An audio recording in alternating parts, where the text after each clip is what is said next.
დღეს 10 მაისია გუშინ, შესაბამისად იყო 9 მაისი და მოსკოვში დღევანდელი რუსეთის და ოდინდელი საბჭოთა იმპერიის დედაქალაქში კიდევ ერთხელ მორიგ ჯერზე აღნიშნეს ნაცისტურ გერმანიაზე გამარჯვების დღე. აღნიშნეს ისე როგორც მოახერხეს, როგორც შეძლეს, როგორც შესაძლებელი იყო მრავალი წლის განმავლობაში პირველად აღლომი თუ იმას რაც ნახეთ აღლომის საერთოდ ეწოდება სამხედრო ტექნიკის გარეშე ჩატარდა და ამ არატრადიციული ორიენტაციის მეთქი ასე ვიტყვი, უფრო ზუსტად კი ამ ფეიქ აღლომს ესწრებოდნენ მხოლოდ ბელარუსის, ყაზახეთის, უზბეკეთის, მალაიზიის, ლაოსისა და ოკუპირებული სამხრეთ ოსეთის და აფხაზეთის ლიდერები აღლუმზე. რა თქმა უნდა იყო პუტინის და ასე აშკარად ალბათ პირველად დაემჩნეოდა ამ დიქტატორს ასაკი ის მოწყენილად სევდიანად ჩემი აზრით ხოშხოში გამოიყურებოდა თუმცა როცა სიტყვა წარმოთქვა თავის ყინჩად გრძნობდა ან უფრო ზუსტი რომ იყო საზოგადოებას აჩვენა რომ ყინჩად გრძნობს თავს თავის გაიფხნევა და სხვაც გაამხნევა ნახოთ ვიდეო კონტენტი. Твердо уверен, что наше дело правое. Мы вместе. Победа всегда была и всегда будет за нами. Слава народу-победителю! Слава ветеранам! Слава вооруженным силам России! С праздником вас! С Днем Победы! Ура!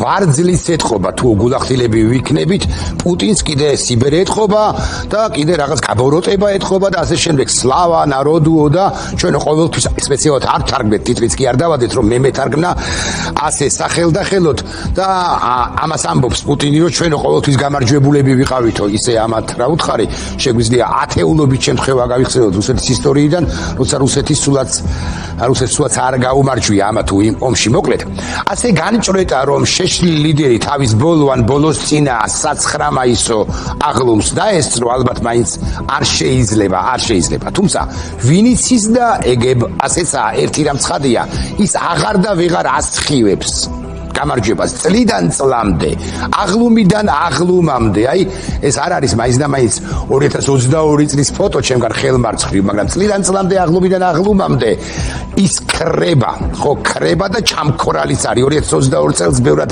რიხიანი იყო ვიდრე 2023-ში შეუდარებლად ბრგერ გამოიყურებოდა ვიდრე 24-ში 25-ში კი უფრო ხმამაღლა ლაპარაკობდა გამარჯვებაზე და ახლა როცა უკრაინაში ომის დაწყებიდან მეოთხე წელიც მიილია და მეტიც როცა მისი მთავარი მტერი ზელენსკი აყენებს პირობებს რეჟისორია და ამაზე ვილაპარაკებთ ოდნავ მოგვიანებით და ბოდიშის გარეშე გეტყვით ეკაიფება როცა SVO ხო კი არა ჩვენი განადგურების ოპერაცია ეს ყველაფერიო რუსეთშიც კი ამბობენ ამას ეკონომიკა როცა მძიმედ სუნთქავს იზოლაცია თვალსაჩინოა როცა სლოვაკეთის ლიდერს საოცარი კადრები იყო სლოვაკეთის ლიდერს შეხვდა უკვე აღლობის შემდეგ პიცოს შეხვდა პუტინი ჩვენის ვიდეო კადრები არ გამოგვიტანია მაგრამ მაინც შეხვდა და უთხრა შემდეგი რამ ყველაფერმა ნორმალურად ჩაიარავა არაფერი ინციდენტი არ ყოფილაო საოცარი სიტყვა როცა მშვიდად ჩაიარავა ეს თქვა ახლა უკვე აღარ უნდა გამოვრიცხოთ ან დაკირავება მისი პუტინისა ოლიგარქების სამხედრო მანქანის პოლიტიკოსების კრემლის ტიპების და მე სიტყვები ამ ლევიტანის ხმით თუნდაც ესეთი внезапно скончал улоднелად გარდა внезапно скончался президент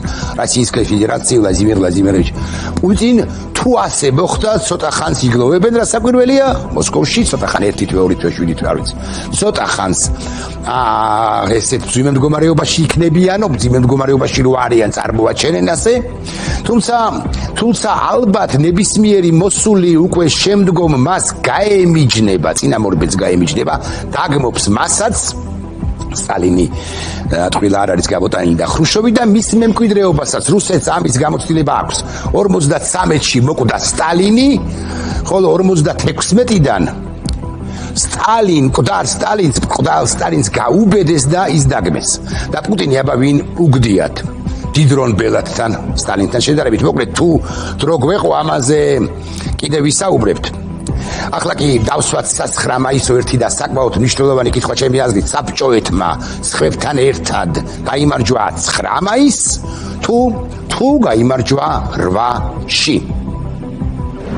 ეს კითხვა თუ გულახდილები ვიქნებით აქტუალური ყოველთვის როდი იყო დამპალი საბჭოეთის დროს იმალებოდა ამბავი რომ რეალურად გერმანიამ კაპიტულაცია 8 მაისს გამოაცხადა.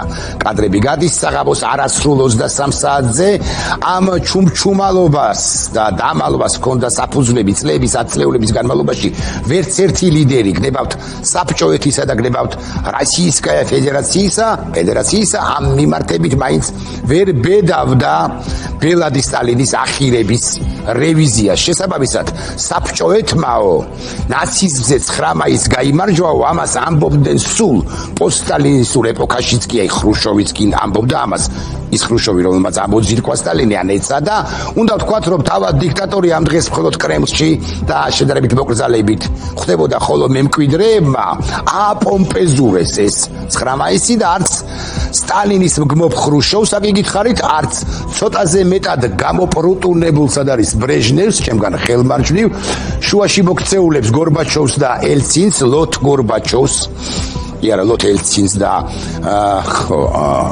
ისეთ თამამ შედარებით რა ქვია გორბაჩოვს არ გაუბედავთ ვერ გაბედეს 9 მაისის 8 მაისზე გადმოკეთება არც ფსბ-შნიკ მემკვიდრეს გაუბედავს ეს და ყოველი ახალი აღნიშვნა წინაზე უკეთესი უნდოდა თითოეულ მათგანს რომ გამოსულიყო მათ არც გაბედეს და ვერც გაბედეს თქმა სიმართლისა რომ რეალურად ომში მხოლოდ საბჭოთა კავშირს არ გამოუპოვებია გამარჯვება რომ არა ამერიკის შეერთებული შტატები და ბრიტანეთი რომ არა ლენდ-ლიზი თვით გენერალი სიმუსის აწერომ ამბობენ ხოლმე გენია გამარჯვებას ვერ მოიტანდა მათ არ უთქვამთ ის სიმართლეს რომ სტალინმა ბევრად მეტი ახალგაზრდა წაასხა ომში რაოდენობით ძლია საზარბაზნე ხორცად აქცია რეალურად მილიონები რთული სათქმელია ეს ბევრისთვის უფროსი თაობის წარმომადგენლებისთვის განსაკუთრებით მაგრამ ასეა და თავარი არ უთქვამთ მათ არ უთქვამთ რომ რეალურად 9-ში კი არა 8-ში დანებდა გერმანია რეალურად 8-ში მოხდა ეს ამბავი და კიდევ ბევრ სიტყვას არ ვამბობ აღლა მიზიმახლა მიზესთა გამო რაც არ თქვეს იმათ ნაწილი მაინც უნდა ვთქვათ ჩვენ მაინც უნდა ვთქვათ და იმიტომ რომ ზოგადად სიმართლეს ჯობს სიყალბეს რაც არ უნდა ძიმე იყოს ის სიმართლე თუმცა მძიმე ან არა სტანდარტული თუმცა მანამდე ანუ ვიდრე ზოგ ამბავს მოგახსენებდეთ ზოგს კვლავ ვიმეორებ და რა ყველას ორიოდე მნიშვნელოვანი რემარკა პირველი კარგად უნდა გავიგოთ რომ ნამდვილი ისტორიის მოთხრობის მიზანი სულაც არაა ომის ცოცხალი ვეტერანებისათვის ან ნიშნის მოგება ან იმის თავს მოხვევა რომ მათ გამარჯვების დღე მაინც და მაინც 24 საათით ადრე 8-ში უნდა აღნიშნონ არამც რაც საკვირველი არა მე მესმის მათი მე ვუფრთხილდები მათ და მათაც ვუფრთხილდები ვინც ცოცხალი აღარაა გაგიკვირდებათ და თუმცა სიცოცხლეში სულ 9 მაისებოდათ აც გარდაცვლილებს ცოცხლებს კი რასაკვირველია გული არ უნდა ატკინო რა თქმა უნდა ანუ ცხადია მათთვის გამარჯვების დღე 9 მაისი უნდა დატოვო მაგრამ ერთია მათი პატივისცემა და აუცილებელია მათი პატივისცემა და მეორეა სახელმწიფო პოლიტიკა და ეგრეთ წოდებული მიდგომები ისტორიას არ უნდა აყალბებდეს ხელისუფალი ამამი უნდა იყოს ხელისუფალი რაც არ უნდა მძიმე და სენსიტიური იყოს ეს ისტორია სიმართლეს უნდა ეუბნებოდეს ხელისუფალი რეალურად საზოგადოებას მოკლედ ამ მედალს იმ ხელავე ავერსია აქვს რამ ხელაც არის რევერსი და ამიტომაც საზოგადოების სხვა და უმეტესმა ნაწილმა მაინც სრული ობიექტური სიმართლე უნდა იცოდეს სრული სიმართლე კი რამდენიმე კომპონენტიანია ჩვენთვის და უნდა თქვათ შემდეგი რამდენიმე წინადადება უნდა ვთქვათ რომ რეალურად 1945 წლის 7 მაისს მიაქციეთ ყურადღება მიაქციეთ განსაკუთრებით ახალგაზრდებმა მიაქციეთ 7 მაისს რეიმსში 2 საათსა და 41 წუთზე ეიზენჰაუერის მოკავშირეთა ძალების უმაღლესი მთავარსარდლის შტაბში ხელი მოეწერა გერმანიის უპირობო კაპიტულაციის აქტს. ოღონდ დიქტატორი სტალინი ფრიად უკმაყოფილო დარჩა იმით, რომ კაპიტულაცია ბერლინში არ შედგა გაფორმდა და საბჭოთა მხარეს შედარებით ნაკლები სიმბოლური როლი ჰქონდა იმ პროცესში. მან მოითხოვა, რომ გერმანიის მხარეს კაპიტულაციის აქტზე ხელი მოეწერა მეორე კაპიტულაციის აქტზე ხელი მოეწერა ბერლინში და სწორედ ამიტომ მოგვიანებით 8-9 მაისის ღამეს კაპიტულაციის აქტს მეორედ მოეწერა ხელი. და ეს ძალზედ მნიშვნელოვანი დეტალია, მაგრამ მნიშვნელოვანი დეტალია. ეს მოხდა 1945 წლის 8 მაისს ცენტრალური ევროპის დროით 22 საათსა და 53 წუთზე. და ეს აქტი კი ძალაში შევიდა ცენტრალური ევროპის დროით 23 საათსა და 01 წუთზე. ანუ მაშინ როცა მოსკოვში უკვე დამდგარი იყო 9 მაისი იყო. კვლავ ვიმეორებ, დამდგარი მოსკოვში კადრები სტალინისა. შესაბამისად სტალინმა დიახაც რომ აიჩემა თუ აიხირა რომ ნაცისტური გერმანიის კაპიტულაციის დღეს სწორედ 9 მაისი ეს თარიღი აღიარებული ხო. ამ ახირების გამოა რომ საბჭოთა კავშირის პოლიტელი და ზოგადად ელიტები, მათ შორის პოსტსაბჭოთა ეპოქაში იდეოლოგები საბჭოთა ხალხებს ჯიუტად უმტკიცებდნენ და უმტკიცებენ, რომ სამამულო ომი მეორე მსოფლიო ომის ნაწილია, მაგრამ მაგის პასუხია ესეც ვთქვათ, დამთავრდა სწორედ 9 მაისს და მათ ამ ტყუილზე გამოზარდეს თაობები. და ასე გრძელდება დღემდე. ოღონდ სამწუხაროდ არა მხოლოდ რუსეთსა და ასე მაგალითად ბელარუსში, არამედ მაგალითად საქართველოშიც, რომელიც არც ხალხ ისტორიას უნდა მისდევდეს ესეთ და რიგით. და საბჭოთა იდეოლოგია პროპაგანდა მემკვიდრეობას ყოველ მხრივ ადეკვატური რომ იყოს ხელისუფლება პირველ ყოვლისა, ყოველ მხრივ უნდა ემიჯნებოდეს, უპირისპირდებოდეს. ესაა მნიშვნელოვანი ასპექტი, თუმცა არსებობს სხვა ასპექტებიც, რომლებიც ვგონებ ვიდეო რგოლში, რომელიც მოვამზადეთ სახელდახელოდ, საკმაოდ კარგადაა, როგორც ვთქვათ ახლა, ჩაშლილი, განხილული. 9 მაისი არაა ჩვენი დღე, საერთოდ არანაირი დღე, არანაირი თარიღი არა. და რეალურად ჩვენ მას არ უნდა აღვნიშნავდეთ, არ უნდა ზეიმობდეთ.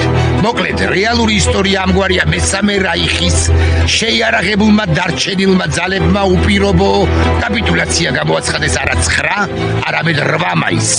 8 მაისს ზუსტად 22 საათსა და 53 წუთზე გერმანიის უპირობო კაპიტულაციის აქტი ძალაში შევიდა იმავე დღეს ცენტრალური ევროპის დროით 23 საათსა და 1 წუთზე. სტალინმა რაღაცა მოსკოვში უკვე 9 მაისი იყო დამდგარი, აიხირა და მარჯვების დღედ ეს თარიღი დავაფორმოთ 9 მაისიო და უკვე შემდგომი პერიოდიდან გვაზეიმებდნენ კიდეც ამ დღეს.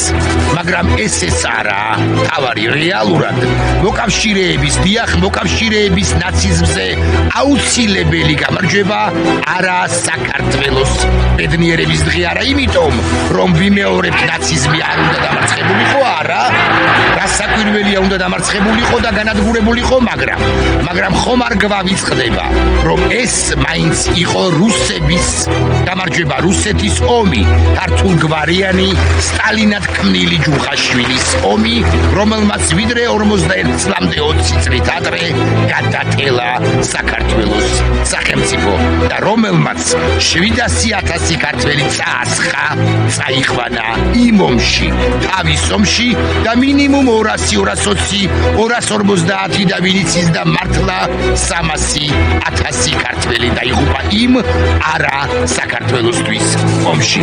ამ თემაზე არ ანიშვიათად ვლაპარაკობ, მაგრამ ეს სრული სიმართლეა და კიდევ სიმართლეა ისიც, რომ პუტლერმა კარიკატურულმა მემკვიდრემ სტალინისა და ჰიტლერისა სათანადოდ ისე როგორც უნდოდა ვერ იზეიმა ომში გამარჯვების 91 წლისთავი.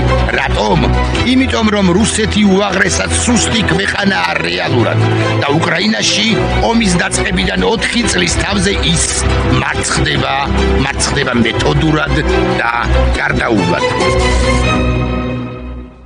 ვიდრე ეს ვიდეო რგოლი იყო ეთერში, მანამდე მე ფორმულას სოციალური მედიის გვერდი გავხსენი კიდევ ერთხელ და ჩამოვსკროლე და მივსკროლდი შალვა პაპუაშვილამდე. შალვა პაპუაშვილი საქართველოს პარლამენტის თავმჯდომარეს უწოდებს საკუთარ თავს. ამ ყველაფერზე მართლა არ გამამახვილებდი ყურადღებას, რომ არა გაგიკვირდებათ და სწორედაც რომ პარლამენტის თავმჯდომარე რომ ჰქვია, რომ უწოდებს საკუთარ თავს, იმ კაცის პაპუაშვილის უადგილო ახმამაღლება ამ თემაზე, ანუ 8 მაისზე, 9 მაისზე და ასე შემდეგ მსჯელობს კარგი, იარა ცუდი ისტორიკოსა, ვისა ისტორიკოსის ავით.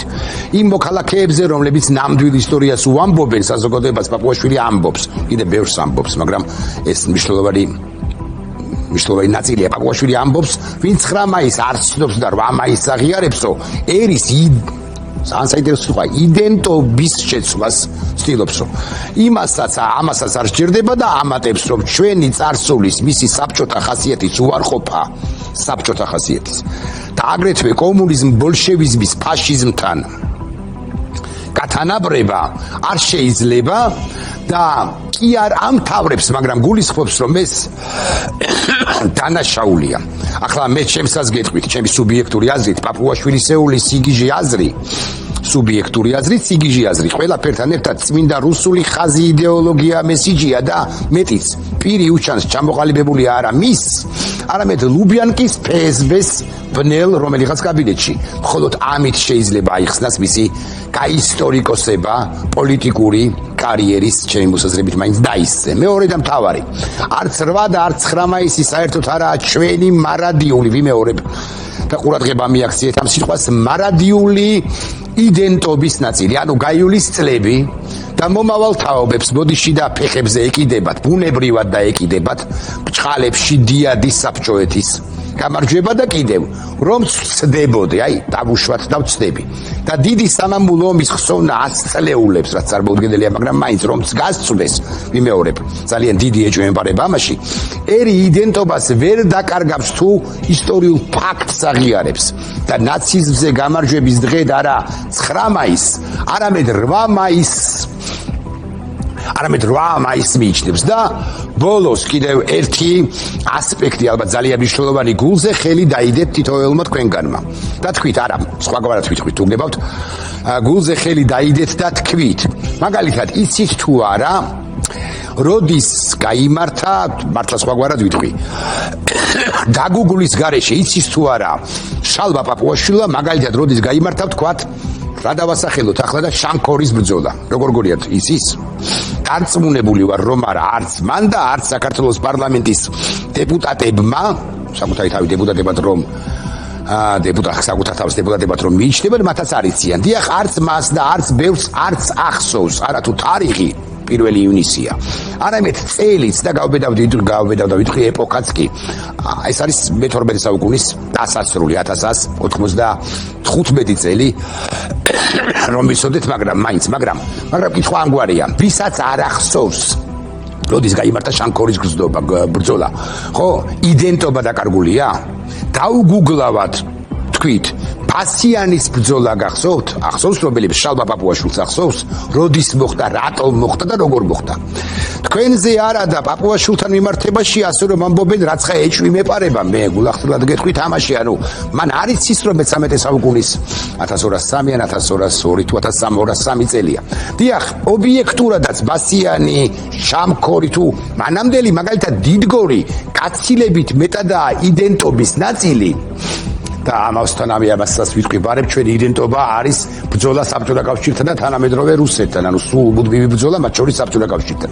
კაცილებით მეტადაა იდენტობის ნაწილი, ვიდრე ასე მაგალითად საბჭოთა კავშირის ომი ნაცისტურ გერმანიასთან. სხვა თუ არაფერი ჩვენი ქვეყნისათვის იბრძოდნენ მაშინ მე-12 თუ მე-13 საუკუნეში, ხო? ჩვენი ქვეყნისათვის იბრძოდნენ დიდგორის შემთხვევაში დავით აღმაშენებელი და შამქორისა თუ ბასიანის შემთხვევაში დავით სოსლანი, მაგრამ თქმა იმისა, ვისაც ეს თარიღები არ ახსოვდა და არ ახსოვს, მას იდენტობა აღარ აქვს, ეს არის დიდზე დიდი შეცდომაც და გავბედავ და ვიტყვი, სისულელე და კიდევ დიდ სამამულო ომად წოდებულში სტალინმა წაასხა ქართველები და ის ქვეყანა დააწვევინა, რომელიც მათი სულაც არ იყო.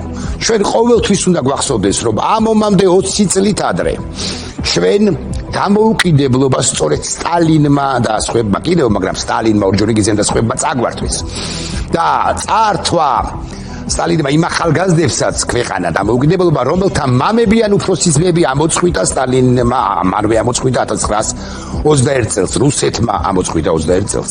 და რომ არა საბჭოთა ოკუპაცია საქართველოს გაცილებით ნაკლებ მსხვერპლს გაიღებდა 41-45 წლებში, მართლა 300,000 ადამიანი დაგვეყობა, ვიდრე გაიღო 41-45 წლებში, გეცოდინება 300,000-მდე ქართველი დაიღუპა სხვა არა მათი ქვეყნის ომში. ამოვწურავდი ამ თემას და ვიზამ კიდეც ასე, ოღონდ მანამდე ერთი აუდიო ჩანაწერი უნდა მოგასმენინოთ. სტალინის სიტყვები უნდა მოგასმენინოთ, გაგიკვირდებათ და 1945 წლის 9 მაისს წარმოთქმული სიტყვის ფრაგმენტია და ძალიან საინტერესოა, ერთ დეტალზე მიგაქცევინებთ ყურადღებას. სუდად კი ისმის, მაგრამ მე უკვე ვიდეოს შემდეგ ვთარგმნი ამ ნაწილს მაინც. Великие жертвы, принесенные нами во имя свободы и независимости нашей Родины, неисчислимые лишения и страдания, пережитые нашим народом в ходе войны, напряженный труд в тылу и на фронте, отданный на алтарь Отечества, не прошли даром и увенчались полной победой над врагом. Вековая борьба славянских народов за свое существование и свою независимость окончилась победой над немецкими захватчиками и немецкой тиранией.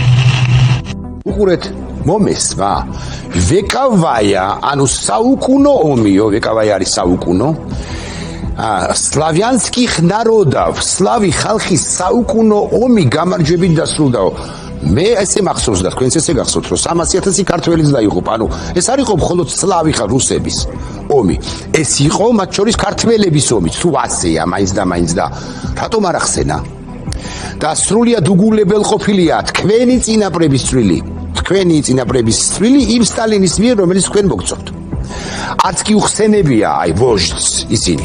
მათ შორის არ უხსენებია არც ჩალბა პაპუაშვილის დაღუპული წინაპრის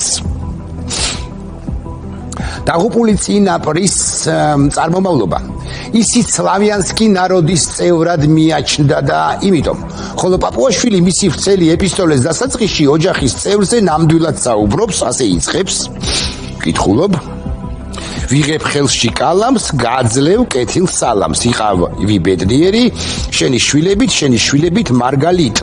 9 მაისამდე სულ რამდენიმე კვირით ადრე ფრონტიდან ჩემი დიდი პაპის მოწერილი ეს წერილი ბოლო აღმოჩნდაო. კარგი სიტყვებია პაპისა და კარგია შალვა პაპუაშვილიც რომ იხსენებს დიდი პაპას.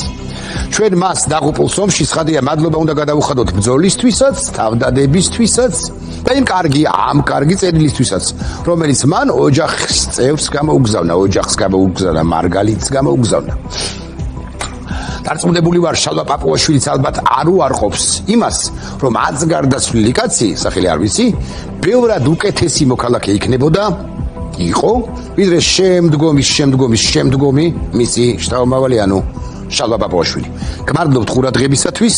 მოსკოვში გამართულ აღლუმზე და უკრაინაზე უნდა ვისაუბრო ახლა, ჯერ კადრები მოსკოვში და არა მხოლოდ მოსკოვში, უბრალოდ მოსკოვში არა, სხვა ქალაქებში როგორც ჩატარდა ეს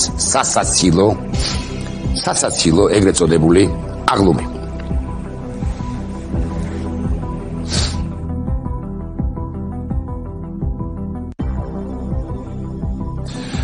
ეს ქალბატონები არიან ომში, SVO-ში დაღუპული, ახლა სასაცილოდ მოდიან, ოღონდ SVO-ში დაღუპული მეომრების, რუსი ოკუპანტების მეუღლეები. ესენი ვინ არიან, სიმართლე გითხრათ, არ ვიცი, ეს ალბათ უფრო სასაცილოა ვიდრე ის, თუმცა რა გითხრათ საბოლოო ჯამში. მოკლედ, კატასტროფული მდგომარეობაშია რუსი ხალხი მეთქი და ეს ყველაფერი რასაკვირველია რუსეთის ხელისუფლების ბრალი და დამსახურება ნაკლებად ბრალი პასუხისმგებლობა. აი ბავშვები რომ გამოიყვანეს და რას აზეიმებენ, სიმართლე გითხრათ, არ ვიცი. ეს რასაკვირველია პერსონალურად პუტინის ბრალია. რეალურად 9 მაისი რუსეთისათვის არის პროპაგანდისტვის საჭირო დღე და არა უმეტეს, თუმცა ღიად რომ თქვათ, ეროვნული და უფრო კი კრემლის თოლვის და უფრო კანკალის საბაბ მიზეზის დღედაც გარდაიქმნა 9 მაისი, იმიტომ რომ რეჟისორმა ზელენსკიმ აღლუმამდე არასრული 4 საათით ადრე პირდაპირ მნიშვნელობით დასცინა ოპონენტ პუტინს.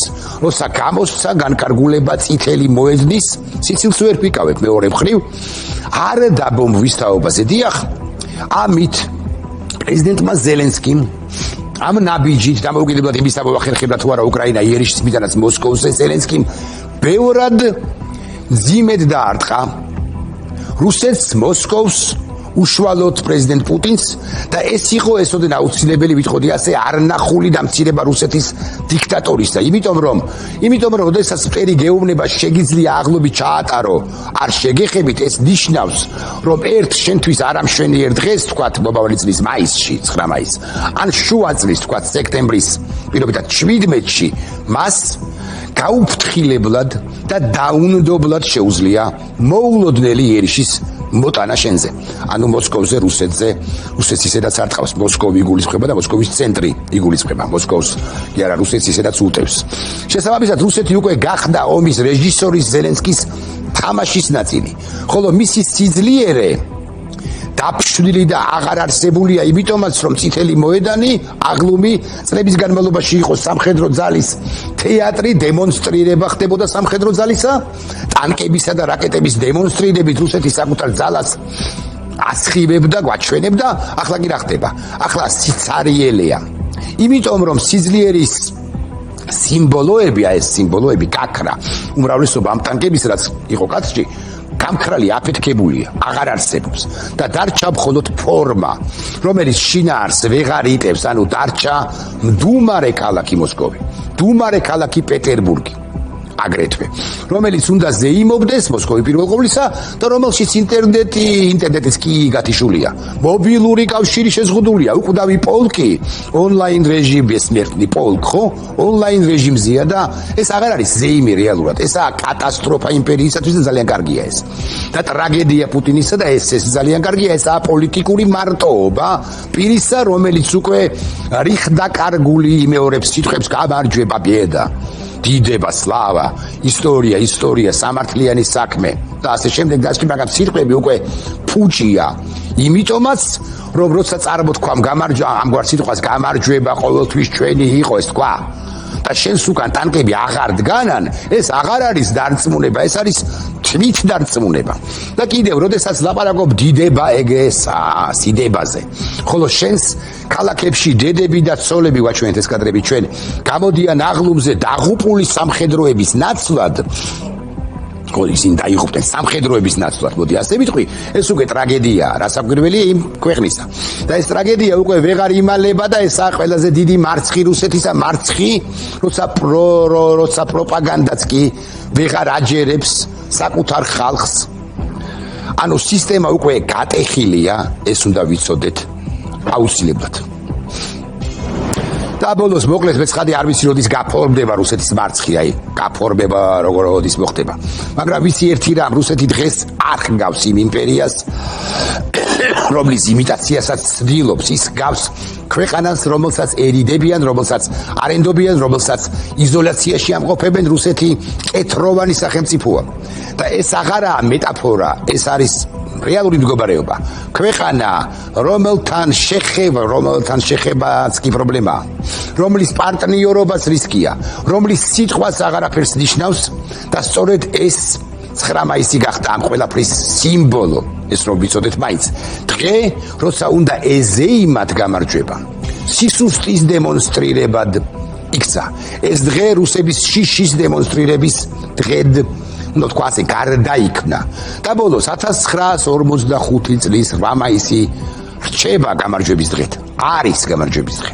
9 მაისი კი დარჩება როგორც მაგალითი იმისა, როგორ შეიძლება სახელმწიფომ, აუცილებლად თუ გნებავთ ხმას, გადიოდა კადრები და ახალს გავა, როგორ შეიძლება სახელმწიფომ ხო, იგრევას არა, ეს არის რეალურად AI-ის გაკეთებული კადრები, მივხვდით ალბათ, მაგრამ შეიძლება ასე მოხდეს, მეთქი თუ ვიტყვი და პუტინი ასე გაიქცეს და ეს არის ბოლო კადრი, ძალიან საინტერესოა, როგორ ჩაწვება ლენინის, როგორ შევა მავზოლეუმში და ლენინის სარკოფაგში როგორ ჩაწვებას. ნახავთ ეს კადრები. გადააგდო ლენინი, ჩაწვა თვითონ, მაგრამ ამანაც არ უშველა. მოკლედ შეიძლება სახელმწიფომ შექმნას მითი და როგორ ანგრევს ამ მითს რეალობა და ანგრევს კიდეც და რაც უფრო ხმამაღლა ცდილობს კრემლი ამ დღის აღნიშვნას, მით უფრო აშკარა ხდება ერთი რამ. ეს არის იმპერიის ნელი, მაგრამ შეუქცევადი დაშლის ერთი ეპიზოდი. ზაზა ბიბილაშვილს